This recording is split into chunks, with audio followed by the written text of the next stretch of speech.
Hello बच्चों, good morning. Welcome to chemistry zone. આજે આપણે એક અગત્યની થિયરી તરફ જવાનું છે। હમણાં સુધી સંકરણ ટોપિક આપણે ભણ્યા। એક ઇમ્પોર્ટન્ટ થિયરી તરફ જવાની મારી ઈચ્છા છે અને એ ટોપિક કયો તો આણ્વીય કક્ષકવાદ। કઈ થિયરી તરફ જઈએ? આણ્વીય કક્ષકવાદ। ને એટલા માટે આ ટોપિક કે જે યુનિટ ટેસ્ટ આવી રહ્યો છે તો એના પહેલા આ ટોપિક પતી જાય તો ખાસા બધા ક્વેશ્ચન્સ તમને ટેસ્ટમાં મળી જશે। નીટમાં આમાંથી એક પ્રશ્ન હોય જ છે દર વર્ષે, એટલે નીટ માટે પણ આ એક અગત્યનો આઈએમપી ટોપિક છે। બધા જ બાળકો બહુ ધ્યાન આપજો। આણ્વીય કક્ષકવાદ। આણ્વીય એટલે મોલેક્યુલર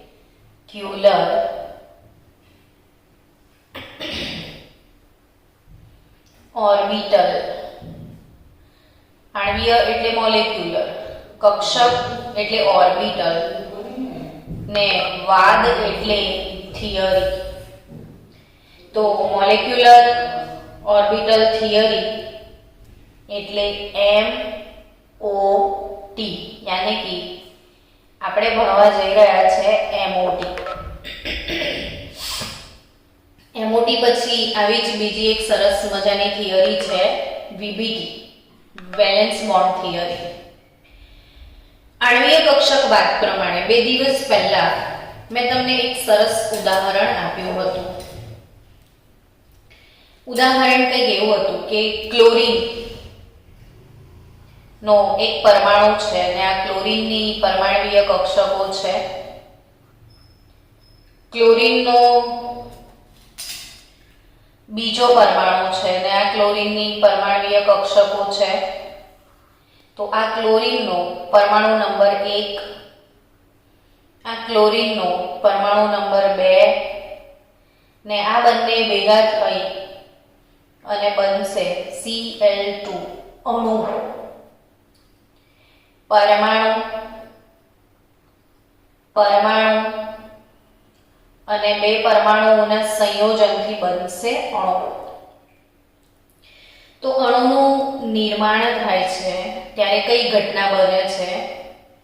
તો આનું ન્યુક્લિયસ અને આનું ન્યુક્લિયસ એક ચોક્કસ અંતરે ગોઠવાય ને આ અંતરને બંધ લંબાઈ કહેવાય, બંને વચ્ચેના બંધની લંબાઈ કહેવાય। ને આની પરમાણ્વીય કક્ષકોને આપણે શું કહીએ છીએ? S P D F। આની પરમાણ્વીય કક્ષકો S P D F હોય તો આ બંને પરમાણ્વીય કક્ષકોનું સંમિશ્રણ થશે। જેમ કે ક્લોરીનની 1s હોય તો આની પણ 1s વચ્ચે સંમિશ્રણ થશે। આની 2s વચ્ચે સંમિશ્રણ થાય, આની 2p વચ્ચે સંમિશ્રણ થાય, એટલે આની કક્ષક ભેગી થઈને તૂટી જશે। જેમ કે જો અત્યારે આનું જૂનું ઘર છે, આ જૂનું ઘર છે, હવે નવા ઘરમાં જવાના છે તો આમાં જેટલા ઇલેક્ટ્રોન છે ને બાળકો, એ બધા જ ઇલેક્ટ્રોન પહેલા બહાર નીકળી જશે। આમાં જેટલા ઇલેક્ટ્રોન છે એ બધા જ ઇલેક્ટ્રોન બહાર નીકળી, ઘર તોડવાનું છે। હવે આ ઘર અને આ ઘર તૂટી જશે ને બંનેના મેરેજ થયા છે એટલે નવા ઘરમાં જશે અને આ જે નવા ઘર બન્યા છે ને એ હવે પરમાણ્વીય કક્ષકો રહી નથી। કેવી કક્ષકો બની જાય છે? આણ્વીય કક્ષકો બની જાય છે। પરમાણ્વીય કક્ષકો નથી રહી, હવે શું બને છે? અણુની કક્ષક બને છે, જેને આણ્વીય કક્ષક કહેવાય। તો જેમ પરમાણ્વીય કક્ષકને sp_df, હવે આ નવું ઘર બન્યું, આના ઇલેક્ટ્રોન ઘર છોડીને જતા રહ્યા હતા, આના છોડીને હવે નવા ઇલેક્ટ્રોન બધા પછી નવા ઘરમાં રહેવા આવશે। એટલે અણુની પણ ઇલેક્ટ્રોન રચના આવશે। અત્યાર સુધી તમે પરમાણુની ઇલેક્ટ્રોન રચના ભણ્યા હતા, એવી સેમ ઇલેક્ટ્રોન રચના હવે તમે શાની ભણવાના છો? અણુની ભણવાના છો. ને આણ્વીય કક્ષકો, જેમ પરમાણ્વીય કક્ષકો છે તો તમે એવું કહેશો કે મેડમ પરમાણુની કક્ષકોને આપણે sp_df એવું કહેતા હતા ને, તો અણુની કક્ષકોને એવું કહેવાશે? તો ના. આણ્વીય કક્ષકો સિગ્મા, પાઈ, સિગ્મા સ્ટાર, પાઈ સ્ટાર, આ બધી આણ્વીય કક્ષકો કહેવાય. એટલે પાછું તમે એવું કહેશો, હા સિગ્મા ને પાઈ તમે ભણાયું તું, યાદ છે, પણ આ બે ની ખબર હે ને? સિગ્મા સ્ટાર, પાઈ સ્ટાર, આ બધું શું છે ને એ નથી ખબર, એવું જ તમે કહેશો. તો એ બધું શું છે એ પણ સમજાવીશ આજે હું. તો અહીં આણ્વીય કક્ષકોનો ભાગી તૂટીને ભૂક્કો થઈ જશે અને નવી કક્ષકોનું નિર્માણ થશે. પરમાણ્વીય કક્ષક, આપણે બંને વચ્ચેનો તફાવત જોઈ લઈએ કે પરમાણ્વીય કક્ષક અને આણ્વીય કક્ષક, આ બંને વચ્ચે શું તફાવત છે? તો પહેલો તફાવત એ છે કે આ પરમાણુ છે, પરમાણુનું કેન્દ્ર, પરમાણુ ના કેન્દ્રની આજુબાજુનો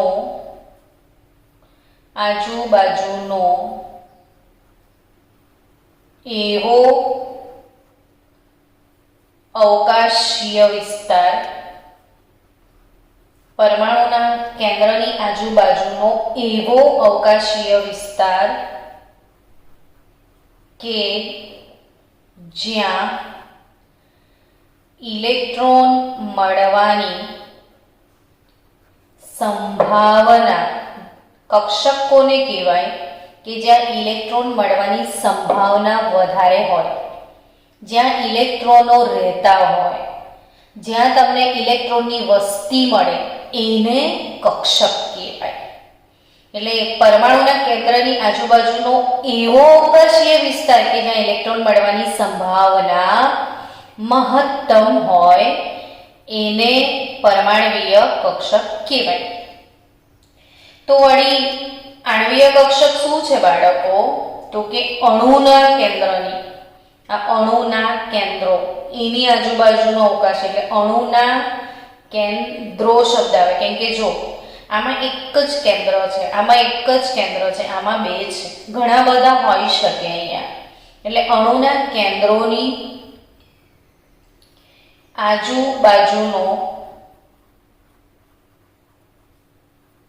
એવો અવકાશીય વિસ્તાર કે જ્યાં ઇલેક્ટ્રોન મળવાની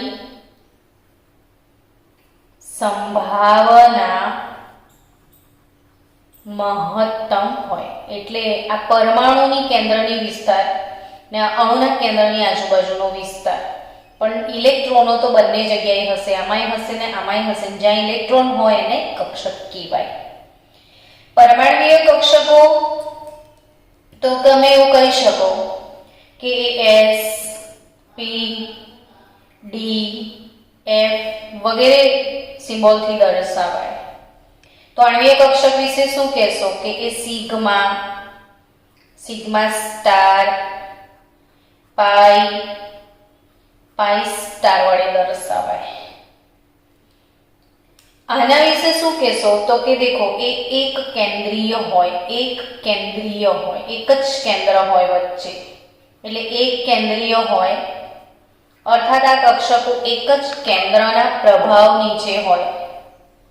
જ્યારે અહીંયા બે કેન્દ્રો છે, પણ બની શકે કે સુક્રોઝનો અણુ હોત તો સુક્રોઝનો ફોર્મ્યુલા છે C12H22O11, એટલે 45 ન્યુક્લિયસ હોય અને 45 ન્યુક્લિયસની આજુબાજુ કક્ષકો હોય. એટલે અહીંયા આ એક કેન્દ્રીય હોય, જ્યારે આ બહુ કેન્દ્રીય હોય. આણ્વીય કક્ષકો કેવી હોય છે? બહુ કેન્દ્રીય હોય છે. અને આ કેવી હોય છે? એક કેન્દ્રીય હોય છે. હવે બીજી વાત કે આણ્વીય કક્ષકોનું નિર્માણ કઈ રીતે થાય? તો કે પરમાણ્વીય કક્ષકો જેટલી સંખ્યામાં સંમિશ્રણ પામે તેટલી જ કક્ષામાં આણ્વીય કક્ષકો બને. પરમાણ્વીય કક્ષકો જેટલી સંખ્યામાં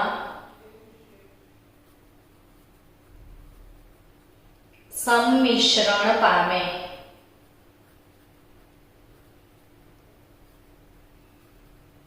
તેટલી જ પરમાણ્વીય કક્ષકો જેટલી સંખ્યામાં સંમિશ્રણ પામે તેટલી જ સંખ્યામાં આણ્વીય કક્ષકો નું નિર્માણ થાય. એટલે યાદ રાખજો કે 10 પરમાણ્વીય કક્ષકો ભેગી થાય તો આણ્વીય કક્ષકો પણ 10 જ બનશે. પણ એમાંથી અડધી એટલે 5 અને 5 જુદા જુદા પ્રકારની હશે.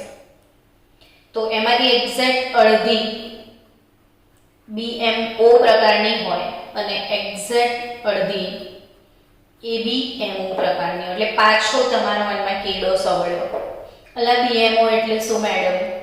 તો B એટલે બંધનકારક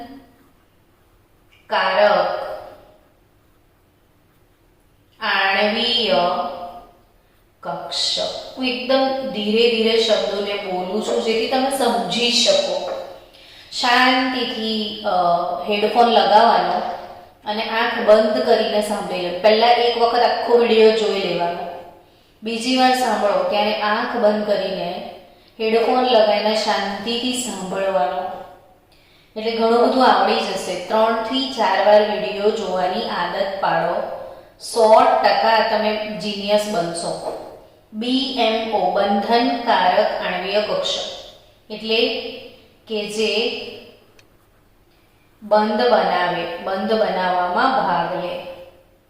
ઇંગ્લિશમાં કહીએ તો B બંધનકારકને આપણે બોન્ડિંગ કહીએ છીએ ને, બોન્ડિંગ. આણ્વીય એટલે મોલેક્યુલર અને કક્ષક એટલે orbital. Bonding, molecular, orbital. Bonding, molecular, orbital. અને anti bonding, A for anti bonding. તો આને શું કહીશું ગુજરાતીમાં? તો પ્રતિબંધનકારક. પ્રતિબંધનકારક આણ્વીય કક્ષક. આ BMO ને આ ABMO. ફરી એકવાર કહી દઉં કે પરમાણ્વીય કક્ષકોનું સંમિશ્રણ થાય ત્યારે આણ્વીય કક્ષકોનું નિર્માણ થાય. ને એમાં યાદ રાખવાનું છે કે જેટલી પરમાણ્વીય કક્ષકોનું સંમિશ્રણ થાય એટલી જ આણ્વીય કક્ષકોનું નિર્માણ થાય. પણ એમાંથી અડધી બંધનકારક હોય ને અડધી અબંધકારક હોય. હવે એમાં બીજી એક અગત્યની મેટર તમારે યાદ રાખવાની છે કે જે બંધનકારક હોય ને બાળકો, એ નીચી ઉર્જા ધરાવે. અને નીચી ઉર્જા.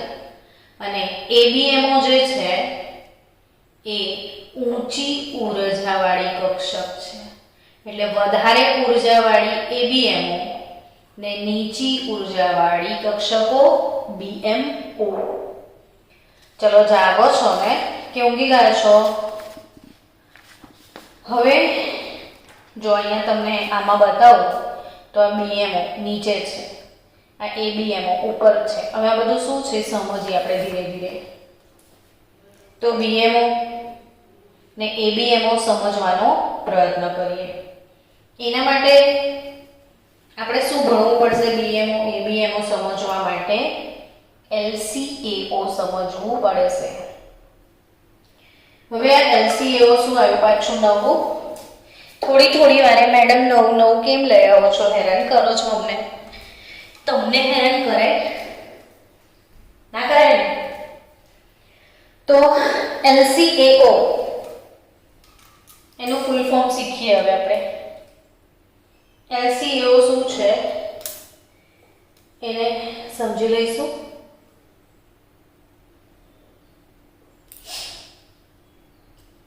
L એટલે લિનિયર, C એટલે કોમ્બિનેશન. તમે પણ નોટમાં લખવાનું, પ્રેક્ટિસ કરવાની, સમજવાનું તો આવડી જ જાય. A એટલે એટોમિક ને O એટલે ઓર્બિટલ. તો લિનિયર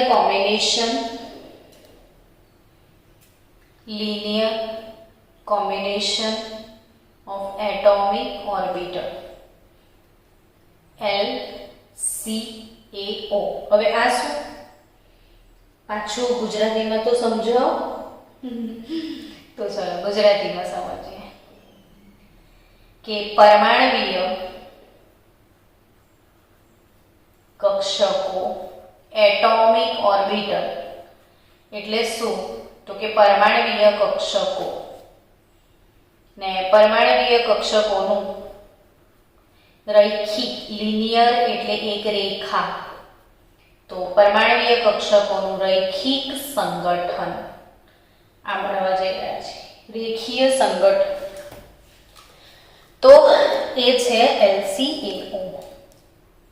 હવે આપણે સમજીએ LCAO શું છે. ને LCAO દરમિયાન આપણે એ સમજીશું કે હાઇડ્રોજનના અણુનું નિર્માણ કઈ રીતે થાય અને એ સિવાયના અણુઓ વિશે ભણીએ. તો પહેલું LCAOમાં મારે તમને શીખવાડવું છે કે સિગ્મા સ્ટાર, પાઈ ને પાઈ સ્ટાર કક્ષકોનું નિર્માણ કેવી રીતે થાય. એમાં યાદ રાખજો કે સિગ્મા અને પાઈ એ બંધનકારક આણ્વીય કક્ષક કહેવાય, નીચી ઉર્જા ધરાવતી. અને સિગ્મા સ્ટાર અને પાઈ સ્ટાર એ પ્રતિબંધનકારક આણ્વીય કક્ષક કહેવાય. તો sigma pi bonding molecular orbital, sigma star pi star પ્રતિબંધનકારક. સિગ્મા ને પાઈ જે છે ને એ BMO એટલે નીચી ઉર્જા ધરાવે છે, જ્યારે સિગ્મા સ્ટાર અને પાઈ સ્ટાર જે છે એ ઊંચી ઉર્જા ધરાવે છે. હવે આ પરમાણવીય કક્ષકોના રૈખિક સંગઠનને ધ્યાનમાં રાખીને આપણે આગળ વધીએ કે કેવી રીતે નિર્માણ થાય. તમે પણ છોકરાઓ નોટ જોડે રાખો, પેન જોડે રાખો અને આખું લેક્ચર સમજતા લખો પણ ખરા. એટલે જેવો લેક્ચર પતે ને એવું તમારું હોમવર્ક પણ થઈ જાય. તો નવરા બેસી રહેવા કરતાં ડ્રોઈંગ કરીશું તો સાથે સાથે આપણા કન્સેપ્ટ ક્લિયર થઈ જશે. તો સિગ્મા સ્ટાર, પાઈ સ્ટારનું નિર્માણ સમજીએ કે પરમાણવીય કક્ષકોનું રૈખિક સંગઠન. હવે ધારો કે આપણે હમણાં જ વાત કરી કે આ ક્લોરીન પરમાણુનું નિર્માણ થાય ત્યારે આની ધારો કે 2px કક્ષક હોય તો એ આની 2px સાથે જોડાય. આની 2py કક્ષક હોય, આમાં તો 3s 3p છે, બધી આગળ 1s 2s બી ખરી ને. ચલો આની 3px જોડાય, આની 3py જોડાય, આની 3pz આની 3pz જોડાય. આવી રીતે નિર્માણ, એકની 3px તો બીજાની 3px, એકની 3py તો બીજાની 3py, આની 3pz તો આની 3pz. ચલો આપણે pz કક્ષકથી શરૂ કરીએ. ધારો કે કોઈ એક ક્લોરીન પરમાણુની pz કક્ષક છે ને pz કક્ષક તમને ખ્યાલ છે આ રીતે અક્ષની ઉપર હોય છે. હવે આપણે પ્રકરણ નંબર 2 પણ ભણી ગયા પ્રકરણ 2 એટલે પરમાણુનું બંધારણ. ને એમાં તમે શીખ્યા કે પરમાણુ સૌથી પહેલા તો એનો કન્સેપ્ટ તરબૂચ જેવો આવ્યો હતો ને, વોટરમેલન. થોમ્સન અંકલે વોટરમેલન ખવડાવ્યું હતું. પછી રુથરફોર્ડ આવ્યા તો એમણે કેપ્સિકમ જેવો છે એવું શીખવાડ્યું, તો આપણે એ બી સ્વીકાર્યું. પછી નીલ્સ બોર અંકલ આવ્યા તો નીલ્સ બોરે એવું કીધું કે કેબેજ જેવો છે, બહુ બધી કક્ષાઓ છે. તો પછી હાઇઝનબર્ગ આવ્યા તો એમણે કીધું કે ભાઈ ઇલેક્ટ્રોનનું સ્થાન તો નક્કી જ નથી. ઇલેક્ટ્રોનનું સ્થાન અને વેગમાન કોઈ ચોક્કસ રીતે ગણી શકાય એમ છે જ નહીં. કેમ એવું કીધું? કેમ ઇલેક્ટ્રોનનું સ્થાન અનિશ્ચિત છે એવું એમણે કીધું? તો કે ડી બ્રોગલી અંકલે એવું કીધું કે ઇલેક્ટ્રોન તો તરંગ છે. એટલે આપણે છેલ્લું મોડલ જે છે પરમાણુના બંધારણનું સૌથી છેલ્લું સ્વીકાર્ય મોડલ એ ક્વોન્ટમ મિકેનિક્સ હતું. તરંગ યંત્રશાસ્ત્ર સ્વીકાર્યું હતું આપણે. અને આપણે એનું ઇલેક્ટ્રોનનું તરંગ વિધેય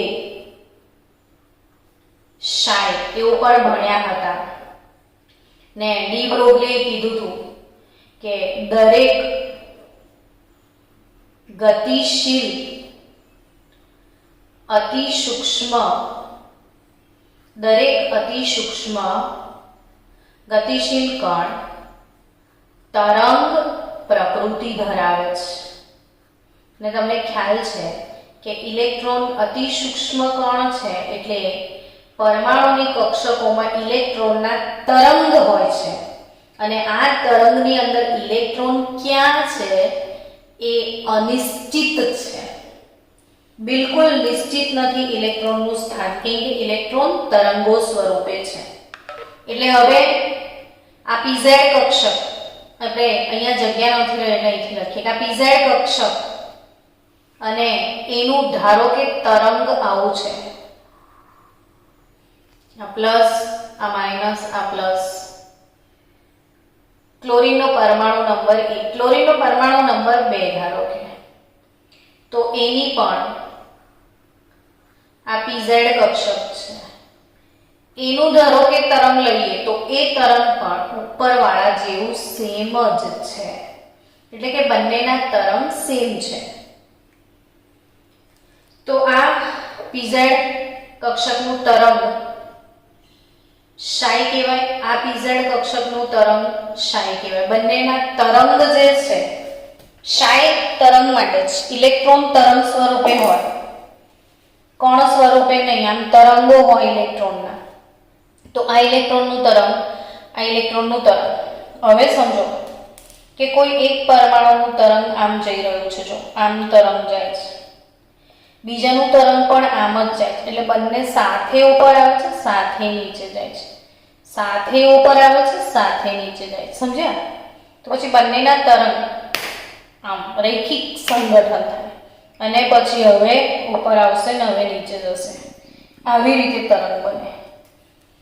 અર્થાત આ કઈ રીતે સમજાવું ફરીથી કે કોઈ એક કક્ષક એનું શાઈ પીઝેડ તરંગ વિધેય પ્લસ સ્લોપ છે, આ માઇનસ, બાજુવાળાને પણ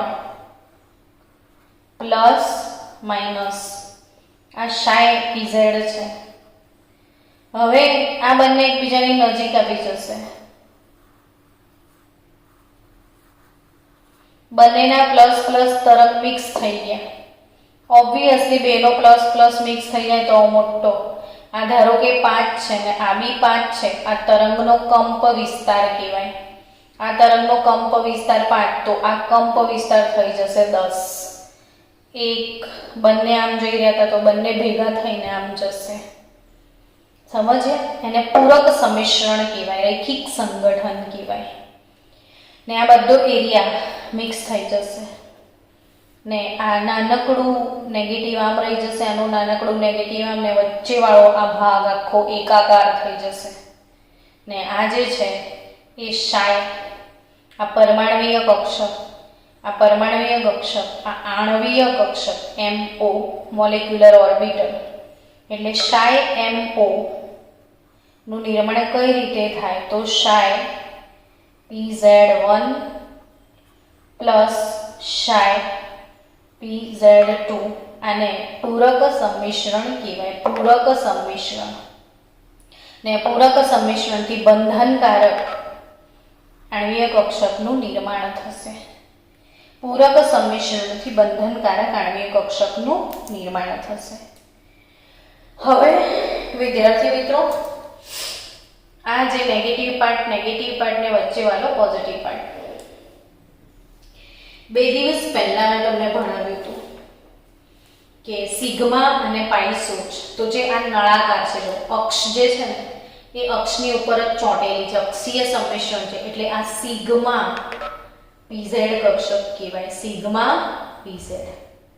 ધારો કે આ 2pz છે, આ 2pz છે, તો આ સિગ્મા 2pz બને છે. બંનેને 2 નંબર આપી દઈએ.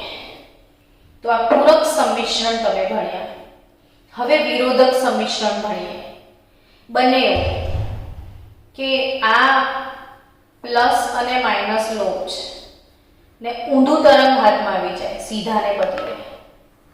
એટલે આ માઇનસ અને પ્લસ અર્થાત આનું જે તરંગ છે એ આ રીતે છે, આનું તરંગ છે એ આનાથી ઊંધું છે. આ પ્લસ છે, આ માઇનસ ઝોન છે. મતલબ બાળકો કે એક તરંગ આમ જઈ રહ્યું છે, આમ ઊંચું થાય, આમ ઊંચું થાય ત્યારે પેલું ઊંચું આમ બે ઊંચા એક સાથે થાય, એના બદલે એક ઊંચું થાય ત્યારે એક નીચું થાય છે. એક આમ જાય ત્યારે એક આમ જાય, એટલે આમ ને આમ ભેગા થાય. આ વિરોધ કહેવાય. તો આ અપ છે ને આ ડાઉન વાળું ભેગું થઈ જાય, તો આ પ્લસ છે ને આ માઇનસ ભેગું થાય. તો આને કયું સંમિશ્રણ કહેવાય? વિરોધક સંમિશ્રણ કહેવાય. બંનેની વેવલેન્થ મેચ જ નથી થતી. એવા સંજોગોમાં આ પ્લસ માઇનસ ભેગા ના થાય, એકબીજાથી દૂર ભાગે, એટલે આગળનો ભાગ પૂંછડી બાજુ જતો રહેશે, હટ મને નહીં આવું એ બાજુ, ને આમાં બી આવું મળશે, દુશ્મન આવજો. આ કેવા મસ્ત ભેગા થઈ ગયા, ચોંટી ગયા, આ એકબીજાથી દૂર જતા રહ્યા અને વચ્ચે નોડ આવી જાય, ઇલેક્ટ્રોન મળવાની કોઈ સંભાવના જ નથી. તો આ પ્રકાર નળાકાર જ દેખાય છે, એટલે આ પ્રકારની કક્ષાને કહેવાય સિગ્મા સ્ટાર. આ સિગ્મા સ્ટાર. આ બંધનકારક, આ પ્રતિબંધનકારક ABMO. આ નીચી ઊર્જા, આ ઊંચી ઊર્જા.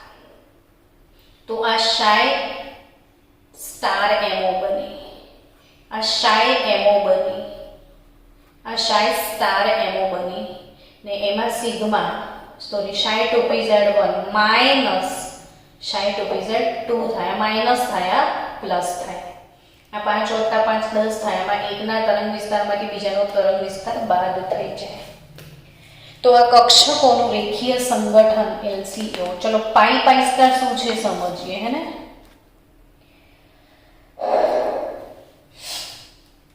તો આપણે અક્ષને લંબ કક્ષક લઈએ. તમને બી ખ્યાલ છે અક્ષને લંબ. તો જે અક્ષને લંબ હોય એને આપણે px અથવા py કહીએ છીએ. તો આ px psi 2px કોઈ એક પરમાણુની અથવા psi 2py ને બીજા પરમાણુની px, આનો પ્લસ લોબ, આનો પ્લસ વિધેય, આનો માઇનસ વિધેય, આનો સેમ, બંનેનું સરખું છે તો મજા આવશે.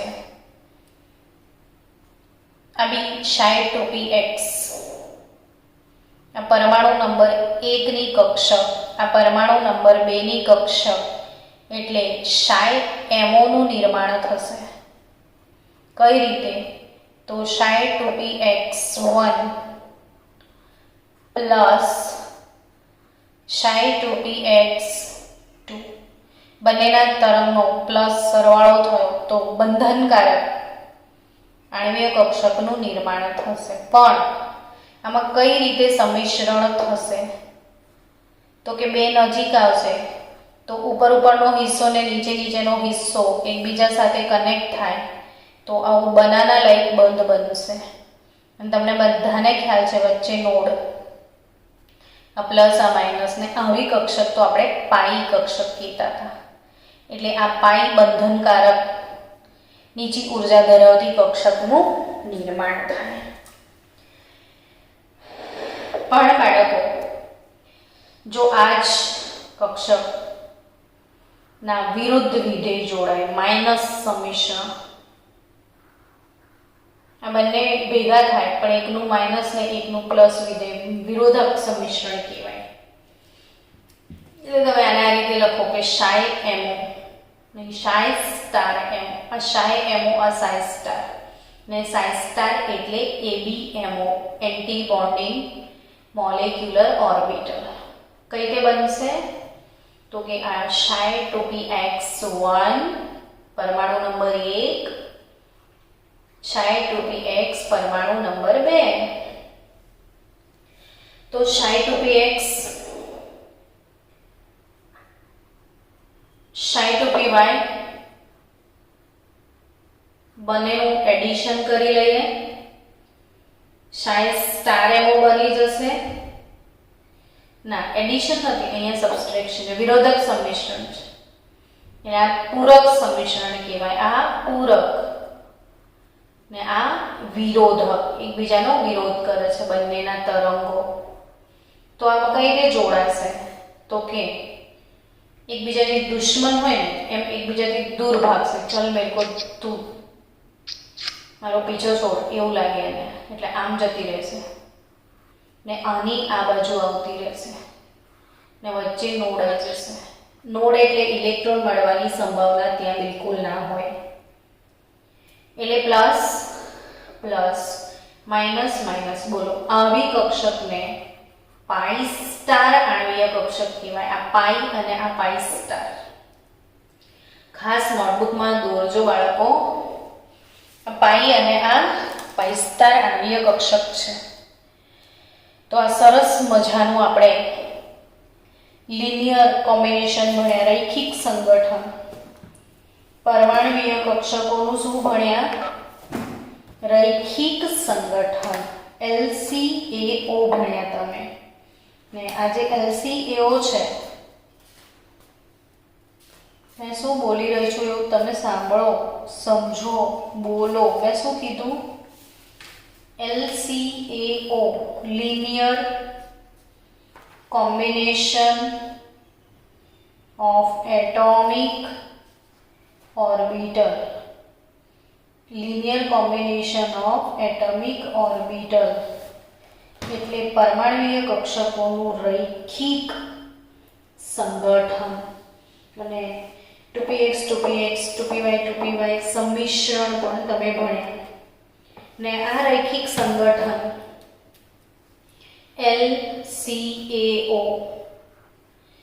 LCAO માટેની શરતો જણાવો. તો LCAO માટેની શરતો જણાવો એવો પ્રશ્ન પૂછાતો હોય છે. તો આ પ્રશ્નનો જવાબ પણ સમજી લો અને સાથે સાથે લખી લો કે પરમાણ્વીય કક્ષકોનું રૈખિક સંગઠન થી જ્યારે આણ્વીય કક્ષકો બને ત્યારે કેટલીક જરૂરિયાતો એવી છે જે સંતોષાવી જોઈએ જ. એવી પહેલી શરત એ છે કે સંયોજાતા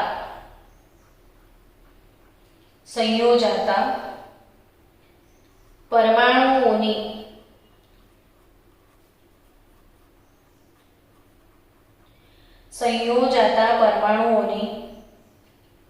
કક્ષકો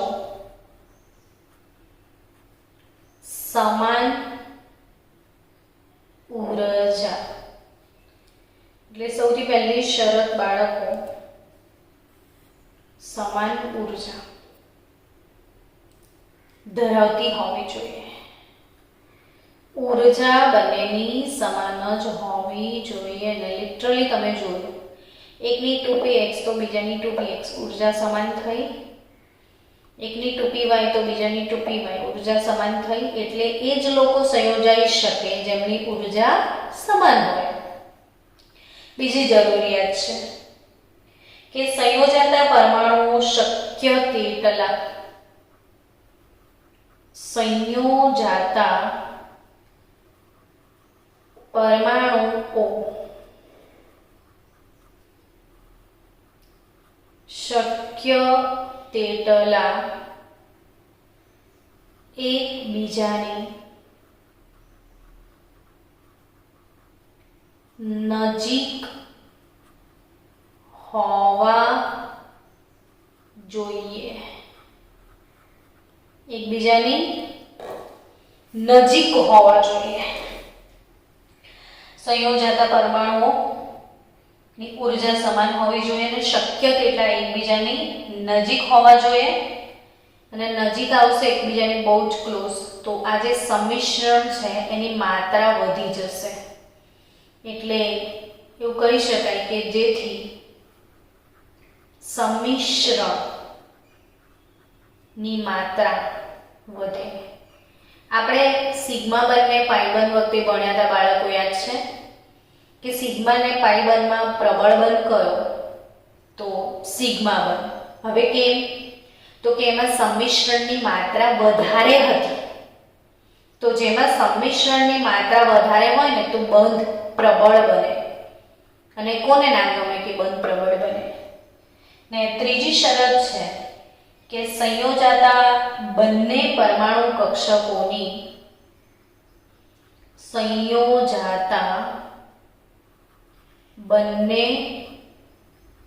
પરમાણ્વીય કક્ષકોની સમમિતિ સમાન હોવી જોઈએ. સમમિતિ સમાન હોવી જોઈએ. એટલે આ જો આનો જેવો આકાર છે ને એવો જ આકાર. હવે એકનો આકાર આવો હોય ને બીજાનો આવો હોય તો આ કઈ રીતે મેળ પડે? એટલે અહીંયા બંનેની સમમિતિ સમાન હોવી જોઈએ એવું કહે છે. બંનેનું શું સમાન હોવું જોઈએ? સમમિતિ સમાન હોવી જોઈએ. એટલે ફરીથી એકવાર બાળકો યાદ રાખજો, ઉર્જા સમાન હોવી જોઈએ, સંમિશ્રણની માત્રા વધારે હોવી જોઈએ અને સમમિતિ સમાન હોવી જોઈએ. એટલે LCAO પરમાણ્વીય કક્ષકોના રૈખિક સંગઠન માટેની શરતો છે. અને આજે તમે આ LCAO સિદ્ધાંત ભણ્યા છો, સાથે સાથે આણ્વીય કક્ષક સિદ્ધાંતમાં તમે એ પણ ભણ્યા છો કે પરમાણ્વીય કક્ષકો અને આણ્વીય કક્ષક, પરમાણ્વીય કક્ષક ને આણ્વીય કક્ષક વચ્ચે શું તફાવત છે, કઈ રીતે અણુનું નિર્માણ થાય એ પણ શીખ્યા છો.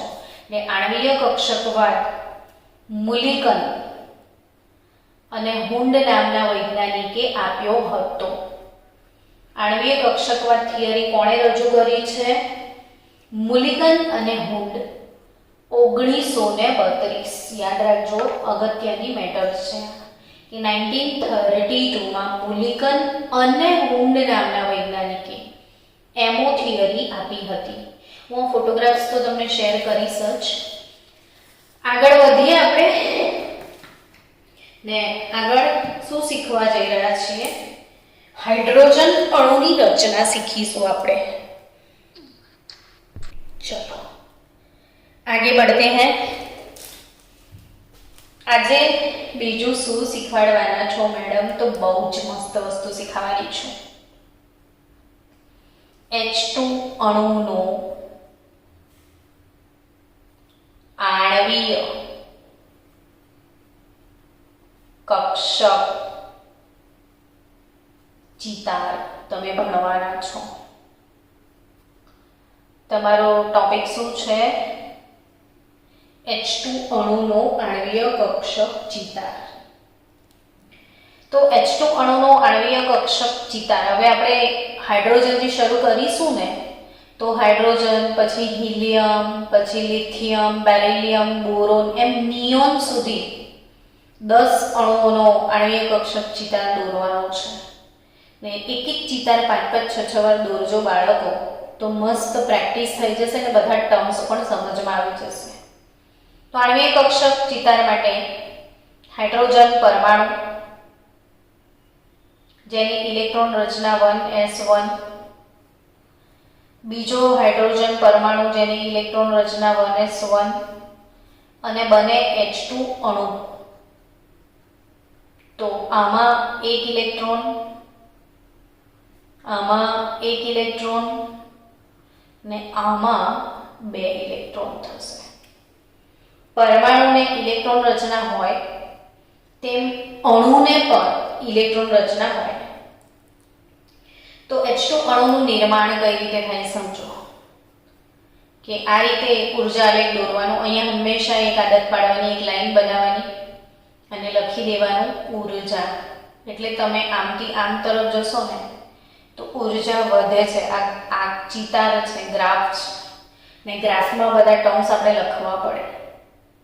તો અહીં આ 1s કક્ષકનો આકાર ગોળ દડા જેવો છે, ખબર છે ને તમને? તો આ 1s કક્ષકને એ જ લેવલે સેમ સામે બીજા પરમાણુની 1s કક્ષક હશે. તો આ 1s કક્ષક, આ 1s કક્ષક અહીંયા લખી દેવાનું. હાઇડ્રોજન પરમાણુની પરમાણ્વીય કક્ષકો, અહીંયા પણ હાઇડ્રોજનની પરમાણ્વીય કક્ષકો ને અહીંયા H2 અણુની આણ્વીય કક્ષકો, H2 અણુની આણ્વીય કક્ષકો. તો આ પરમાણ્વીય કક્ષક છે, આ પરમાણ્વીય કક્ષક છે, આ આણ્વીય કક્ષક છે. હવે આપણે એવું ભણ્યા હતા કે બે પરમાણ્વીય કક્ષકો ભેગી થાય તો આણ્વીય કક્ષકો પણ 2 જ બને. એકની ઉર્જા ઊંચી હોય ને એકની ઉર્જા નીચી હોય. જો આ બંને કરતા ઉપર બતાવી છે તો આ ઊંચી ઉર્જા ધરાવતી, તો આ જે ઊંચી ઉર્જા ધરાવે છે એ એન્ટી બોન્ડિંગ કહેવાય. શું કહેવાય? ABMO. એટલે આ ABMO માં કઈ તો કે સિગ્મા સ્ટાર 1s કહેવાય. 1s ના સંમિશ્રણથી જે બને એ સિગ્મા 1s અને આ સિગ્મા સ્ટાર 1s, ભૂલી ના જતા. અને આ બંનેને અહીંયા કનેક્ટ કરી દો તો આ રીતના એનો આણ્વીય કક્ષક ચિતાર બનશે. હવે અવરોધના નિયમ પ્રમાણે જે ઇલેક્ટ્રોન ભરાય, આમાં 1 ઇલેક્ટ્રોન છે, આમાં 1 છે. 1 + 1 કેટલા થયા? 2. તમે ભણીને આવ્યા છો ને કે ઇલેક્ટ્રોન હંમેશા નીચી ઉર્જા ધરાવતી કક્ષકમાં દાખલ થાય. તો સૌથી પહેલા 2 ઇલેક્ટ્રોન આમાં જ ભરાઈ જશે. આ ભરાય પછી જ ઉપર જાય. પણ હવે આપણે જોઈએ તો 2 જ છે, 2 થી વધારે છે નહીં. તો આ રીતના હાઇડ્રોજન અણુનું નિર્માણ થાય. હવે હાઇડ્રોજન અણુની આણ્વીય ઇલેક્ટ્રોન રચના સમજીએ. આણ્વીય ઇલેક્ટ્રોન રચના. તો આણ્વીય ઇલેક્ટ્રોન રચના હાઇડ્રોજન અણુની શું થશે? તો કે sigma 1s, sigma star 1s, sigma 1s, sigma star 1s. Sigma 1s માં 2 ઇલેક્ટ્રોન, આમાં 0. હવે આ નવી ઇલેક્ટ્રોન રચના અત્યાર સુધી ભણતા હતા ને એ સિવાયની નવી ઇલેક્ટ્રોન રચના, અણુઓની ઇલેક્ટ્રોન રચના. હવે બીજું શું આના પરથી નક્કી થશે? તો કે બંધ ક્રમાંક. બંધ ક્રમાંક કોને કહેવાય? તો કે 2 પરમાણુ વચ્ચે, આ હાઇડ્રોજન અને હાઇડ્રોજન વચ્ચે જે બંધ છે એ બંધની સંખ્યાને બંધ ક્રમાંક કહેવાય. બંધ ક્રમાંકને ઇંગ્લિશમાં બોન્ડ ઓર્ડર કહેવાય. શું કહેવાય? Bond order. આ બંધ ક્રમાંક કેવી રીતે શોધવાનો? તો હાફ કૌંસમાં બંધનકારક ઇલેક્ટ્રોનની સંખ્યા ઓછા પ્રતિબંધનકારક ઇલેક્ટ્રોનની સંખ્યા. એટલે બોન્ડિંગ, આ બોન્ડિંગ મોલેક્યુલર છે, આ એન્ટી બોન્ડિંગ. આ બંધનકારક, આ પ્રતિબંધનકારક. આમાં કેટલા ઇલેક્ટ્રોન છે એ બોન્ડિંગ, આમાં કેટલા છે એ એન્ટી બોન્ડિંગ. આમાં 2 છે, આમાં કંઈ નથી એટલે હાફ. બોન્ડિંગ 2. પ્રતિબંધનકારક 0, 2/2, 1 એટલે હાઇડ્રોજન અને હાઇડ્રોજન વચ્ચે એક બંધ છે એવું કહેવાય. હાઇડ્રોજન અને હાઇડ્રોજન વચ્ચે એક બંધ છે. બીજું શું ખબર પડશે તો કે ચુંબકીય ગુણ. ચુંબકીય ગુણ. હવે ચુંબકીય ગુણ બે પ્રકારના હોય, અનુચુંબકીય અને પ્રતિચુંબકીય. અનુચુંબકીય અને પ્રતિચુંબકીય. અનુ એટલે તરફ, જે ચુંબક તરફ આકર્ષાય. તમે ચુંબક લઈને ફરો ને તો લોખંડ કેવું ચુંબક જોડે ચોંટે, પણ લાકડું ચોંટે ના ચોંટે. તો જે ચોંટે એ અનુચુંબકીય, જે ના ચોંટે એ પ્રતિચુંબકીય. એટલે જે ચુંબકથી ના આકર્ષાય, જેને ચુંબકથી કોઈ ફેર ના પડે એ પ્રતિચુંબકીય. જે ચુંબક તરફ આકર્ષાય એ અનુચુંબકીય. તો એ જે ચુંબક તરફ છે એ અનુ ને જે ચુંબકથી દૂર છે એ પ્રતિચુંબકીય. હવે અનુ એટલે તરફ, તો કે એક વાત યાદ રાખ, અનુ અ થી અ, જેમાં અયુગ્મિત ઇલેક્ટ્રોન હોય એ અનુચુંબકીય, ને જેમાં બધા જ ઇલેક્ટ્રોન યુગ્મિત હોય એ પ્રતિચુંબકીય. યુગ્મિત, આ અયુગ્મિત કહેવાય. એકલો એકલો તો અયુગ્મિત, બેકલા બેકલા તો યુગ્મિત. આપણે વચ્ચે જોવાનું, આ નથી જોવાનું. હવે હાઇડ્રોજનના અણુમાં 2 જ ઇલેક્ટ્રોન છે, બંને યુગ્મિત છે. તો H2 અણુમાં બધા જ ઇલેક્ટ્રોન યુગ્મિત છે, એટલે H2 અણુ પ્રતિચુંબકીય છે. H2 અણુ કેવો છે? પ્રતિચુંબકીય. તો આપણે આ હાઇડ્રોજન અણુનો આણ્વિક કક્ષક ચિતાર આખો સમજ્યો. આવતીકાલે બાકીના 10 અણુઓના ચિતાર દોરવાના છે. એટલે કાલનો લેક્ચર પણ બહુ જ મજાનો હશે, જે પરીક્ષા યુનિટ ટેસ્ટ માટે કામનો હશે. તો ફરીથી કાલે મળીએ આપણે. Till then bye bye.